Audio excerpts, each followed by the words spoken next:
So today on the Shared Practices podcast about real estate in an acquisition. Once you're looking to buy a practice, now you're realizing, oh crap, there's a lease associated with this, and how we're going to navigate that.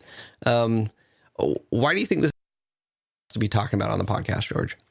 It's funny, Richard. A lot of times, the real estate, it's a huge part of the deal when it doesn't go well.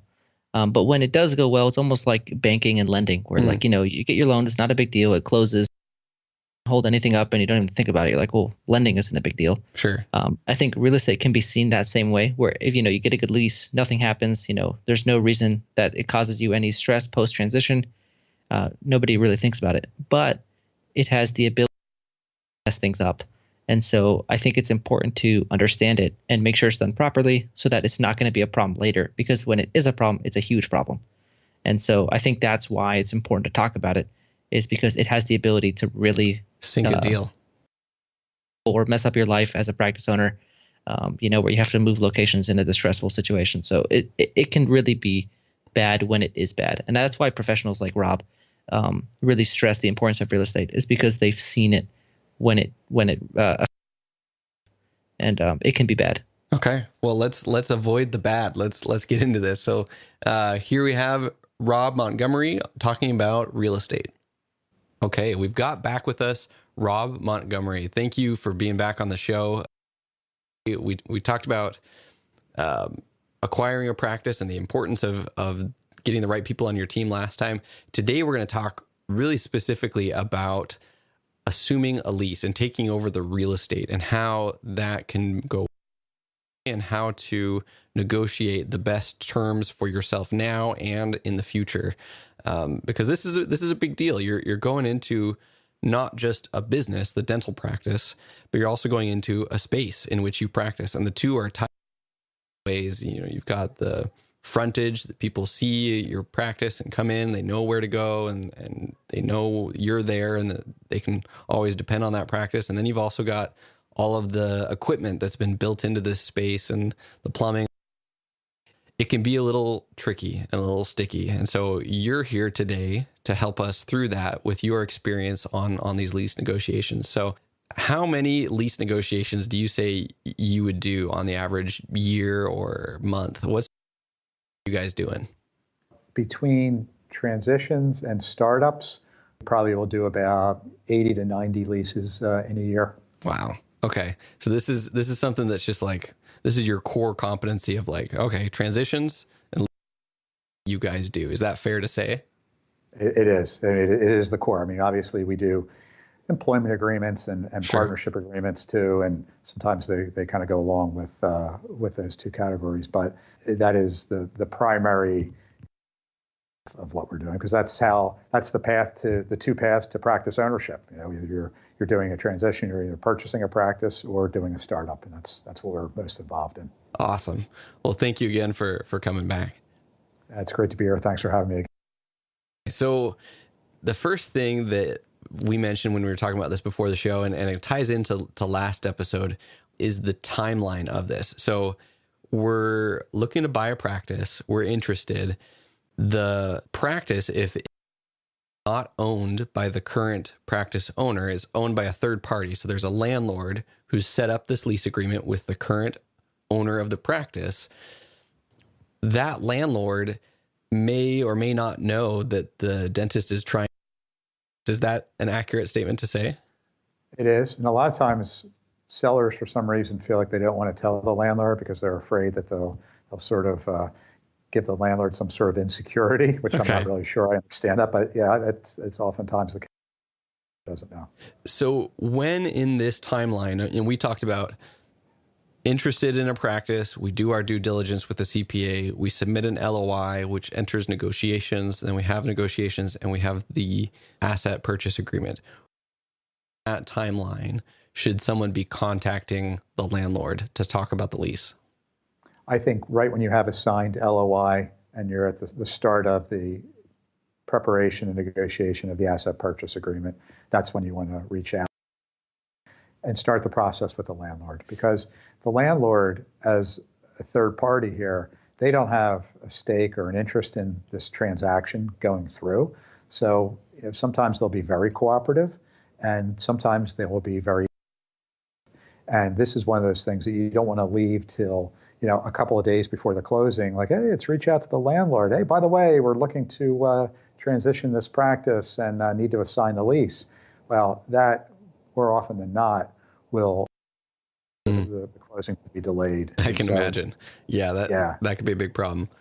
Is it fair to ask for the lease when you're doing the due diligence? So kind of before the LOI, you're not asking for the lease from the landlord, but you're asking from the seller. Is that one of the documents that should be somewhat available to you? Absolutely. It's an important document, and we want to see that at that stage. It may not necessarily be a deal killer, but it's something that you want to know what we're going to have, how much lease term is left. That's important because a lender is going to require that the lease term or remaining lease term on a lease be at least equivalent to the loan term. So if you're going to get a 10-year practice loan, you need to have a 10-year lease to go with that. So you want to get that in due diligence to see what you're dealing with there and kind of get a sense of how big of an aspect of the transition project it's going to be.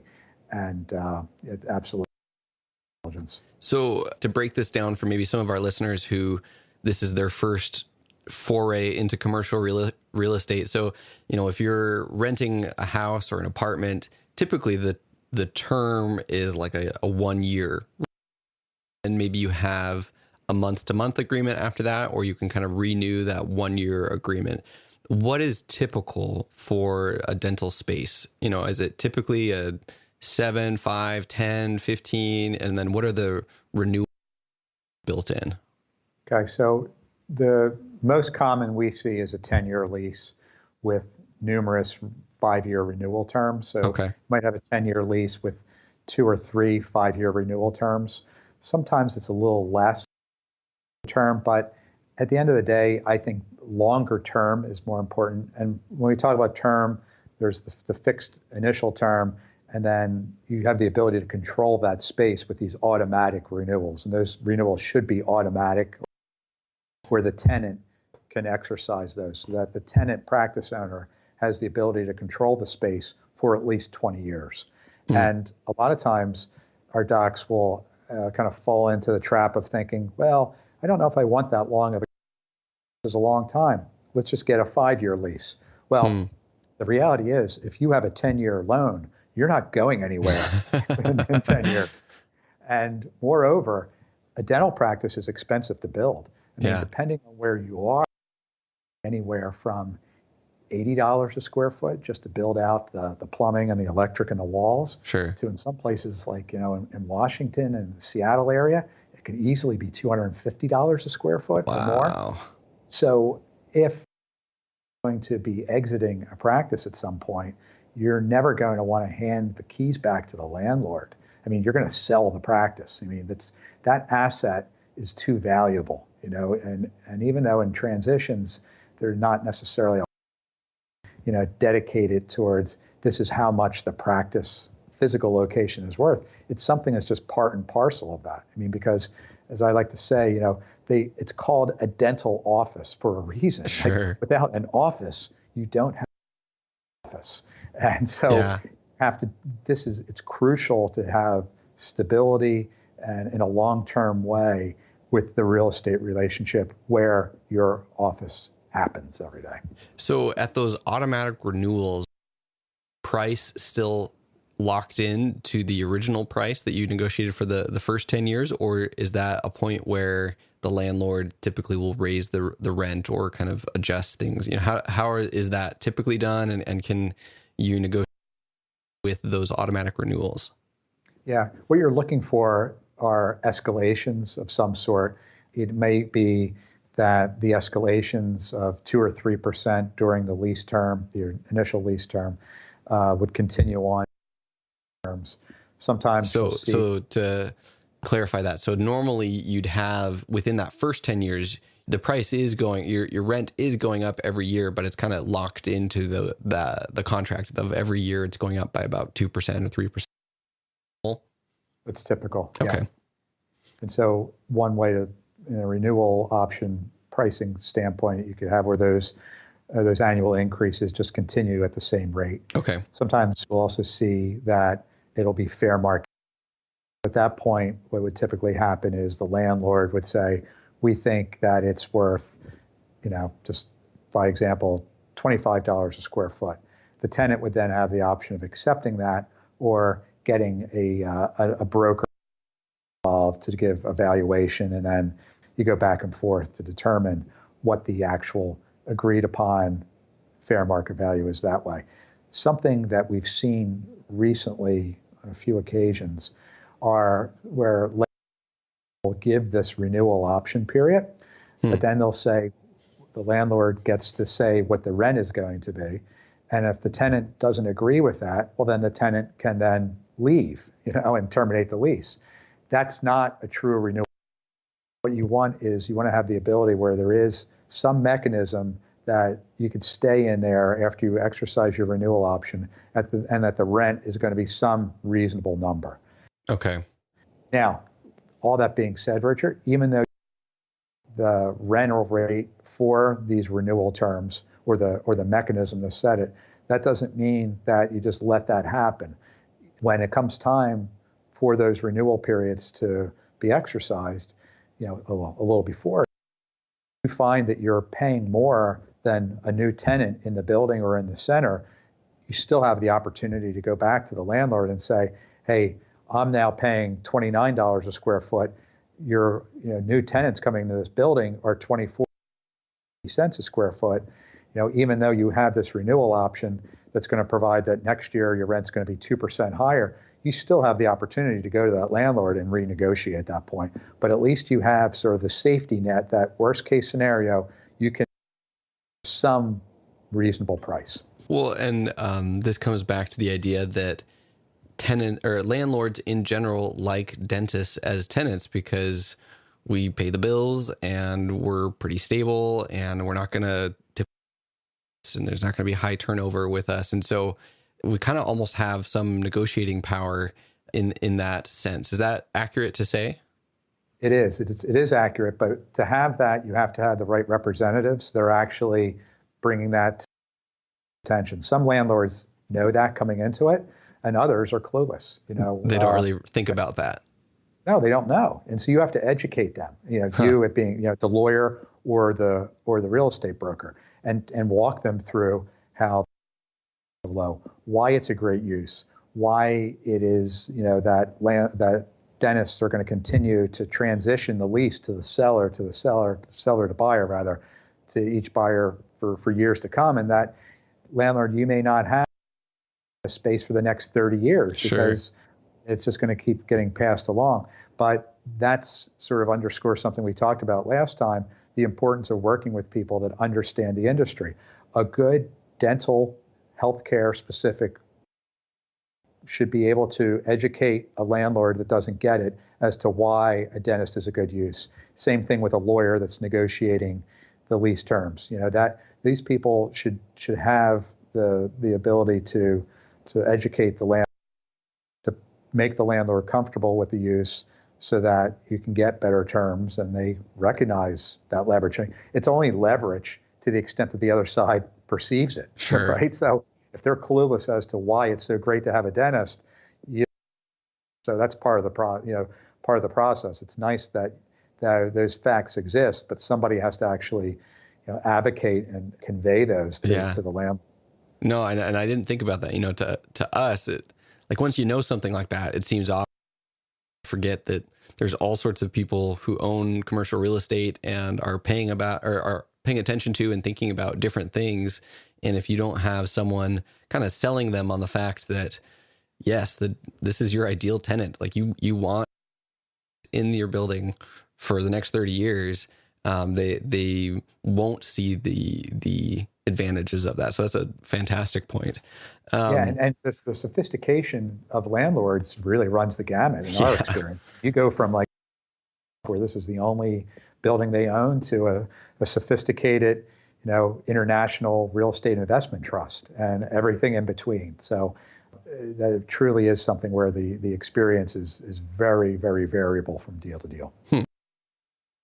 Going back to this kind of lease term and practice loan idea. So we've now established, okay, so if we have at least 10 years of renewals left, the bank should be happy with that, so that if we can transfer and the lease has these options built into it, then we should be good to go. But this gets into the next aspect of assignment language. So when the original dentist, the seller, set up this lease, say 10 years ago, 15 years ago, they probably were or weren't thinking about eventually getting out of this lease and getting out of this practice and selling it.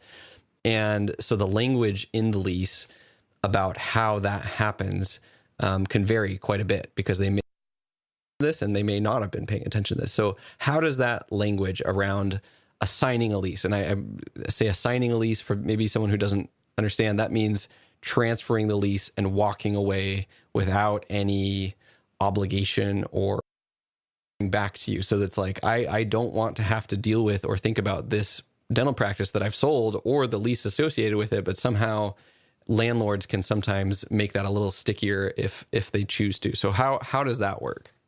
Okay, so they're out of the box. In most commercial leases, you're going to get assignment language in the lease that says that the lease can only be assigned with the landlord's consent. And then oftentimes it'll say, but that consent shall not be unreasonably conditioned or delayed. That's not ideal for a dentist in a dental practice.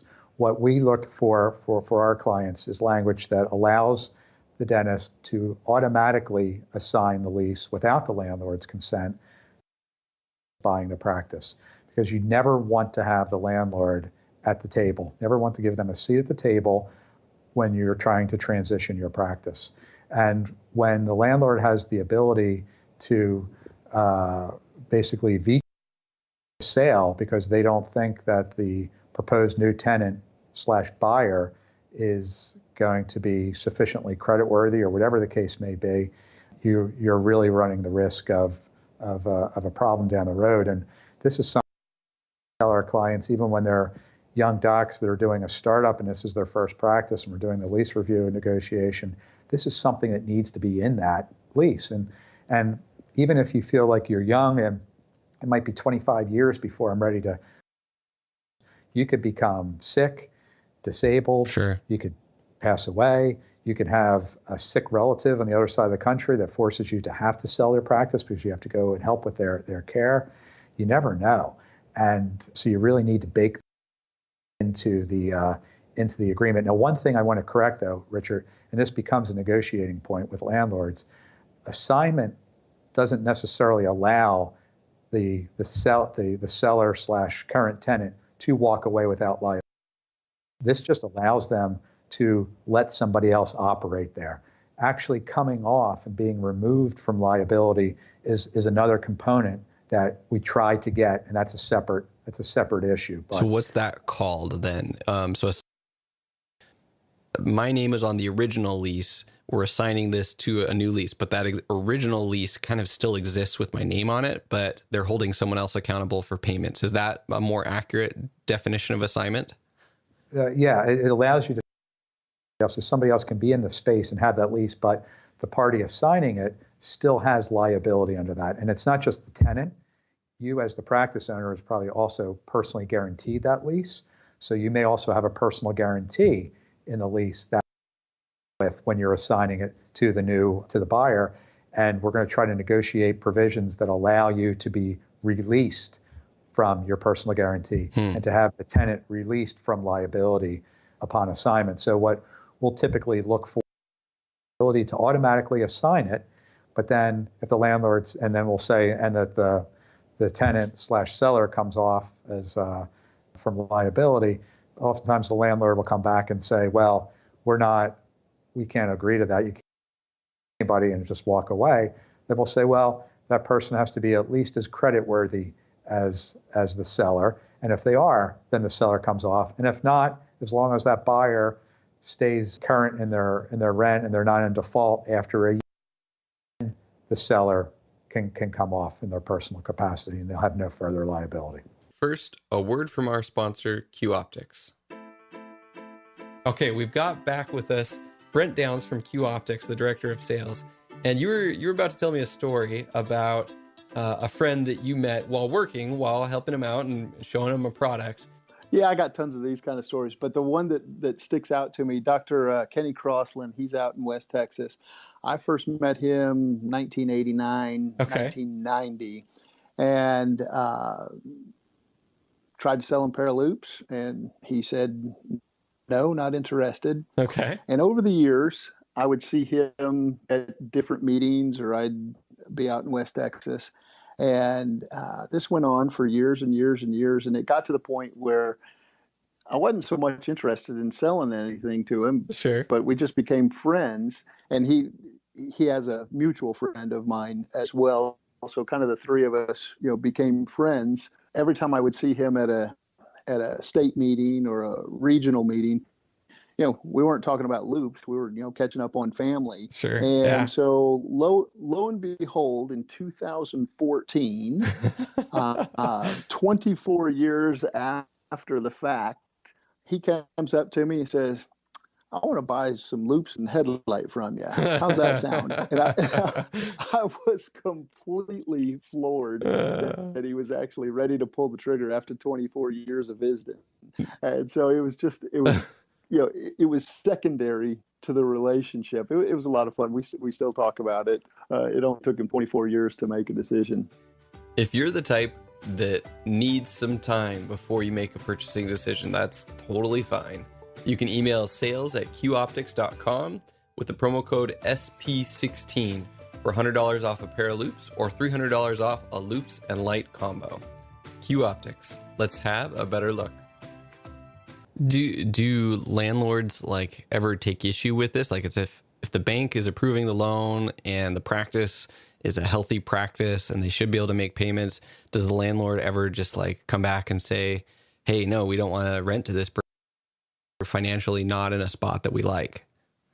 Yeah, I've seen that. And we had a situation with a client who became disabled. He had to sell his practice quickly. We were able to find a buyer, and we had to go through the process. The lease provided through the bad language, can only assign the lease upon the landlord's consent not to be unreasonably withheld. So kind of the standard boilerplate commercial language that was in there. Exactly. And so the landlord asked to see the buyer's financials. We provided them. The buyer, like many young dentists, had a negative net worth. This person had a negative net worth of $250,000. The bank was fine with it, because dental lenders with people routinely with that net worth situation, because they're willing to consider the student debt in the context of what it is. But the big real estate trust that was overseeing this process, and they were the landlord, looked at, you're looking to assign this lease to somebody who has $250,000 of negative net worth. And we don't think we're being unreasonable in saying that's not okay. So what they ended up doing is they asked for the buyer's wife to also sign on the guarantee, and they wanted a security deposit equal to 10 months rent. Wow. And guess what that did to that deal, Richard? Did it happen? Killed it. Yeah. No, done. They walked away, and for the practice owner that needed to sell. And so you never know what's going to happen. And so when you go into this, whether you're doing a transition and inheriting a lease, or you're doing a startup, you really need to try to think about and plan for ifs. And will most people have to worry about that? Thankfully, no. Right. But when it comes time to, when that happens, you'll be glad that you did. Okay. And so that's something looking ahead. It's you're going to of whether or not they looked ahead when they made this lease in the first place. Now, when you either renew this lease or you renegotiate the lease, and maybe you're changing the terms for the future, or at this transition time, it's an opportunity to set yourself up for the future with this future transition that may or may not happen sooner than you think it will. Absolutely. It's definitely an opportunity. You want to try to get the lease right if you have the chance, and get as much of the dental specific stuff in or out as you possibly. talking about some other dental specific stuff, there's two things that kind of come to mind. I've heard of landlords having the power to kind of move you around within their space. So, say that they've got a couple different units or different spots within a strip mall or something like that, forcing you to move, which would be awful in a dental practice. And then the other one I've heard is it's like not a non-compete, but it's like no other dentist or that specialty can come into that building. So what are those dental you want in there? And how can you renegotiate those terms? Yeah, there are two right there. So relocation, you don't want it. Relocation, as you said, allows the landlord to move you to a different location. It's really counterintuitive. Why would they do that even? That doesn't make sense to me. Well, you may have 2,000 square feet on a floor that has a total of 10,000 square feet, and they may have a potential tenant that comes in and says, we need 10,000 square feet, we need that floor. A 10-year deal with a 10,000 square foot user, well, we'll just move the dentist to the third floor. Okay. Now, those provisions vary as to what the compensation will be to the tenant, what the timing of all that it would be. Ultimately, it's not good. That's awful. And, yeah, I never want to agree to that. And we've seen horror stories with that stuff. The other thing is exclusivity, which is basically, the right to say that nobody else can come in that building or that center. You can be the only dentist, and the terms of that vary too. So it may be an exclusive as to any dentistry. It may be, if it's a specialist, that there can be no other pedodontist or orthodontist coming. And then we get into what happens if they do. We would provide penalties for the landlord's violation of those provisions. So you mentioned penalties for not obeying this exclusivity. Circumstances where someone had the exclusivity in the contract and the landlord, but there was no penalties there, and the landlord just kind of said, well, we're still going to do this. We're still going to allow another dentist or another specialist to come into this complex despite the term act, but there wasn't any penalties involved. Yeah, we've seen it. And, keep in mind that a commercial lease is a very one-sided document that favors the landlord. I mean, even when we do the best possible job for our tenants, we don't get close to bouncing the scales of 50-50. It's still very much a landlord-friendly document that's where there's enough protection for the tenant. And so because of that, there are all sorts of a commercial lease where the landlord's not responsible for liability. They're not responsible for certain damages. It's just so fundamentally baked into the lease that the landlord's not responsible that you really can't undo that when it comes to the ability to pursue damages for violating the lease. So a lot of times too, what we'll see in exclusivity language when we're negotiating that, the landlord will say, okay, we'll agree to that penalty where the rent's reduced to $1 or 25% of the rent for a year. But if after a year, the rent's going to return to the usual rental rate provided for in the lease, but the tenant could leave. Well, gone out and borrowed as much money, whether in a startup or a transition, to do this practice, you can't leave. You can't leave when you have $500,000 on a loan that's got 7 years left. Like, leaving's not you're bolted to that space. Yeah, so, you're locked in. Yeah, so that's stuff that you have to educate the landlord and say, nah, it doesn't work. And normally they'll be receptive to that if you can sort of convey the situation and advocate. Okay, great. So we've gotten pretty deep in the weeds, which is what I like. And so let's bring it back now to the idea overall. We're doing this acquisition. We get a hold of the lease and we have someone look at it. We have you look at the LOI, and then we're bringing the landlord to the table and saying, hey, we're going to assume this. We're going to them with the language that's already built into the lease. We're trying to negotiate an assumption of that lease and potentially even better language for the future. Potentially a better price per square foot if the market favors that now. So we're trying to get the most out of this opportunity possible. so that instead of being blindsided by problems with the lease, that we turn this into an opportunity to make it even better in our favor. Now let's set aside the whole kind of lease idea. So let's take the other circumstance where we want to buy a practice and either the dentist owns it and they're going to sell it to us, or the landlord owns it, but they're actually. How do you do that? What would you need to do? Like, I've heard you can get 100% financing on a practice. Can you also get 100% financing on a loan for the real estate? And how is that possible? And then where do people get hung up? Walk us through this process of buying the real estate at the same time you're acquiring a practice, both how it can go well and how it can go poorly. 100% financing essentially is available from a number of lenders. And the way they do that is essentially is a real estate loan that's the traditional 80% of the value of the property. And then the balance of the 20% of the purchase price gets financed through the practice itself. So it's really two loans. They're combined as one, but generally lenders will treat those as two different loans. So at the end, there will be three loans for the practice. You have the practice loan to acquire the practice. You'd have the real estate loan for 80%, and be contributing the other 20%. So if there's enough cash flow in the practice to justify that extra 20% to use for the quote-unquote down payment, then you end up with 100% financing, which is a great opportunity that does not exist part of the commercial real estate lending world that I know of. Sure. Well, and so is it kind of like you're lending yourself the money from your working capital? Is that how to make sense of that?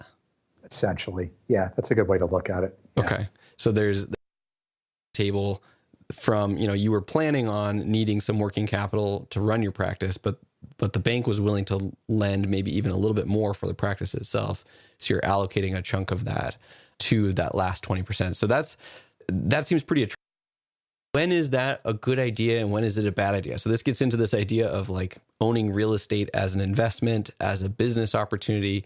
What are the pros and cons of owning your practice while you also practice there? It really is an opportunity in the situation in the building. In the transition world, oftentimes you don't have the opportunity to decide. Sure. The seller selling the practice, he says, I'm selling the practice and the building. Right. You got to buy both. You can't buy one and not the other. Okay. A lot of times you don't really have a choice with that. If you want one, you kind of have to take both. If you're doing, evaluating a startup as to whether or not you want to lease or own, that's a different situation.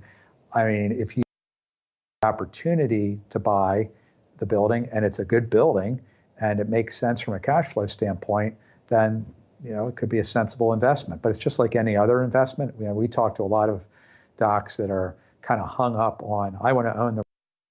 Okay, find the right real estate that works for you, that fits your vision, that's in the right place. It's a good office, it lays out well, and it's going to allow you to make money there. That's a good one to buy. But to own the real estate, if it doesn't have enough space for the operatories that you need, sure. It needs a lot of work. It's in a bad location. The fact that you own it doesn't really do anything for you. In that situation, I say, if you want to own commercial real estate, go out and invest in some commercial real estate that's got good cash flow. Make sure that your practice is set up in a way that you can maximize your revenue, and you'll have more money to buy more commercial real estate. Right. Just to own, your space just for the sake of owning it. It can be good, but not all the time. It all be a case-by-case situation, Richard. Well, and that makes a ton of sense because, I mean, you're both betting on yourself, like you're betting on the fact that like this dental practice, we're going to stay here and it's going to be successful, but you're also kind of putting eggs in one basket of now you've got double the kind of the liability and the loans, not only in your practice, but also on the real estate location. And if the real estate market turns or the dental market turns or the demographics over time shift, by the time you're done with it, it might not be the same demographic as when you bought it in the first place. And so now you've got a practice and a building that have changed, and not necessarily in a good way. Sometimes it's a great way and things value. Sometimes it's not. So there is some risk, even though you're getting 100% financing, I guess. Yeah, it's very true. And there's another way to look at it too. It's like if you're going to get $1 million loan and you get that $1 million and buy a practice that helps you make $400,000 a year, or you can buy $1 million piece of real estate that throws off, I don't know, $150,000 of income a year. Which is the better investment? Why a lot of DSOs, when they're acquiring practices, don't buy the real estate with it, because they've got their $20, $30, $40 million to acquire things. They want to acquire things that are going to make money. They don't want to acquire dirt in a building. Money. Sure. And so kind of, while there are different models obviously than the owner operator, a lot of times it's good to kind of take cues from those folks and kind of why are they doing what they're doing, and there's Oh, absolutely. And I like that you kind of said it depends on deal to deal, but you can't really get hung up on it, because it's either going to be, you're either going to have the opportunity or you're not, and it's either going to be a good deal or it's not. And so you just take and focus more on finding the best dental practice rather than finding the best real estate that goes with your dental practice. And you can always buy commercial real estate elsewhere. So I thought that was a great point. So coming back to the actual, how can this make the transaction more complicated? Like, where can this go wrong if you are acquiring the real estate and the practice at the same time? And how can that muddy the whole situation? Have you seen that in the past? And I think it's really even more after the fact where it becomes a problem. So the problems that I've seen when we're representing a buyer who were the sellers selling the real estate that they had purchased when they purchased the practice, there is this lump sum purchase price, $800,000 to buy the practice and the real estate. And then there was very little attention paid to how that was going to be allocated. So maybe they'll say, well, $400,000 for the real estate for the practice. Sounds clean. That sounds easy. Yeah, easy, right? And so that person went out and they got a $400,000 loan to buy that real estate. But what if that real estate's only worth $250,000? When it comes time for them to sell, there's a $400,000 mortgage on that. They're upside down. Absolutely.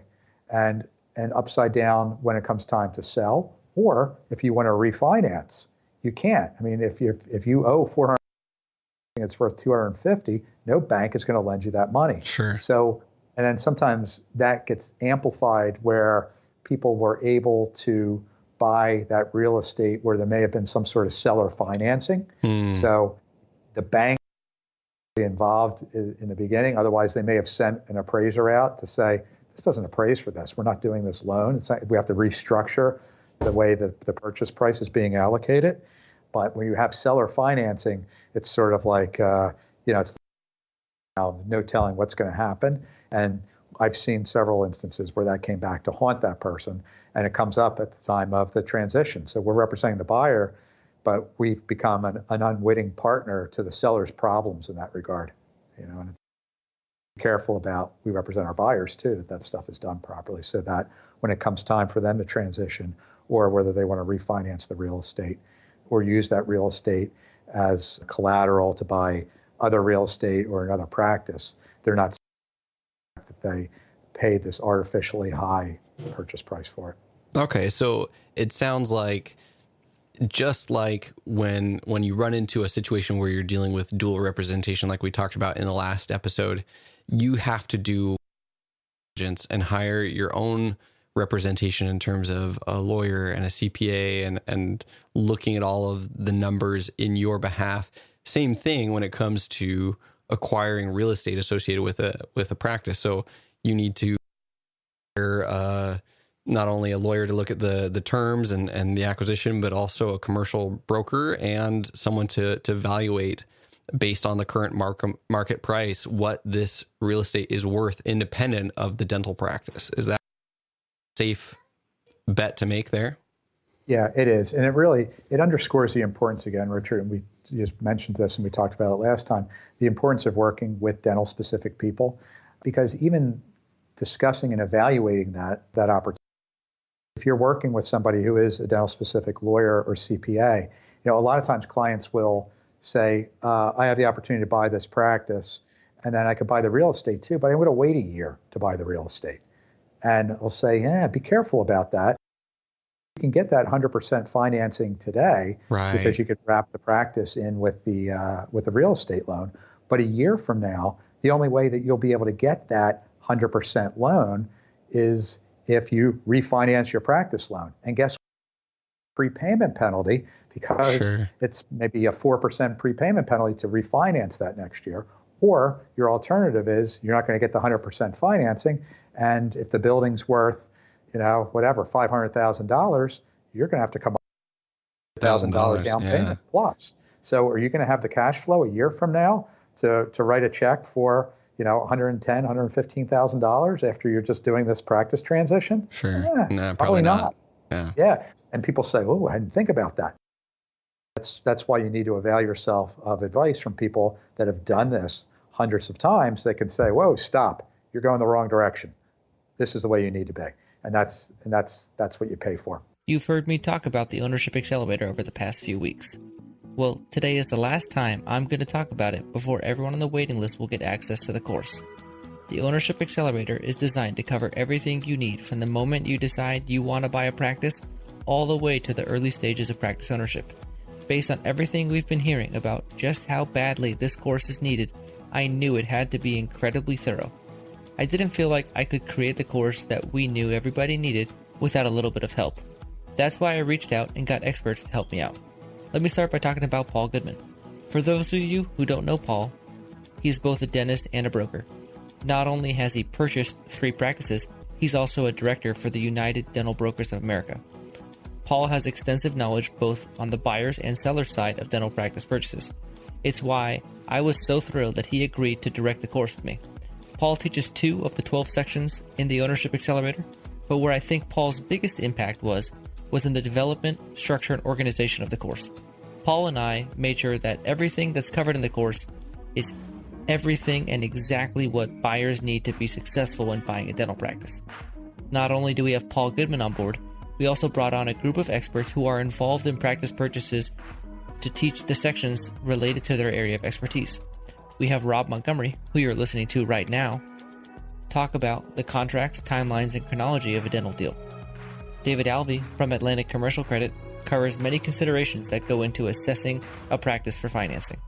Then we have Brian Pender from Fairway Healthcare Partners, a future guest on the podcast, who discusses all the financial literacy you need to properly analyze practice opportunities. Needless to say, this course is thorough. The course came out way better than any of us expected.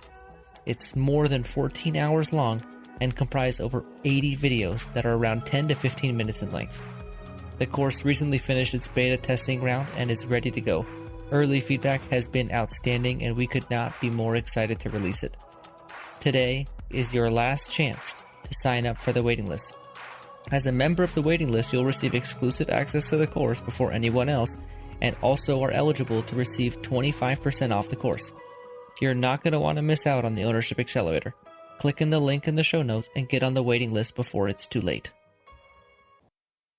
So that wraps up kind of these 2 episodes of your experience, your advice, everything that you bring to the table to protect people in this super important, super high, not necessarily high risk, but high transaction that's not going to happen more than a couple times in their life. And so bringing someone like you that is trusted by the dental community, that has been vetted, that charges a fair price, that has dental specific experience and can really help you all of these technicalities and opportunities and get the most out of this transaction is going to pay for itself many, many, many times over. So I appreciate you being on the show. I appreciate you sharing all these specifics and going into this so that dental students, people who are looking at doing this for the first time, can understand better what to look for and who to hire and not end up in a situation that they regret because they didn't do that due diligence. So thank you for being on the show. Thanks for having me, Richard. It's always a pleasure. A whole lot of fun, and we'll talk with you soon. Thank you, Rob Montgomery. Okay, we're back after that interview with Rob Montgomery on real estate. what do you feel like is the most important takeaway for people if they're maybe a little bit over new to commercial real estate and that just seems like a lot? What would be the key points for people? I'll run through a few things that I thought, if you were to take some things away from this episode, I kind of jotted down a few things that I thought would be important to me.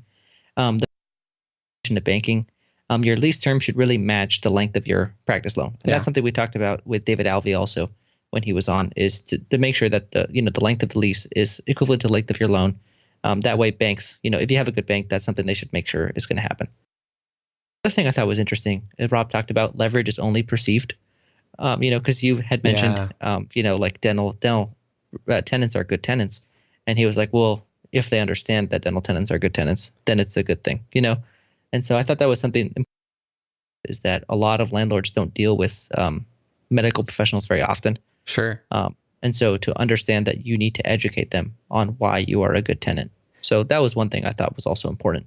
Yeah. And that, for me, that was a light bulb on why have people with dental experience in your real estate kind of corner working for you, so that they can really communicate that. And if you're just like working with any other broker or with any other real estate person who doesn't, they're not going to be able to articulate that and help them see that. So I thought that was a great point, that like you're only a good tenant if they think you're a good tenant. Otherwise they're just going to treat you like the nail salon next door. Richard, I'm going to talk about you on a more personal subject a little bit. It's funny, Richard and I, we talk obviously off air a lot. And one thing that Richard can't seem to really wrap his head around, or always fighting me on, is the need for dental professionals in all the different areas.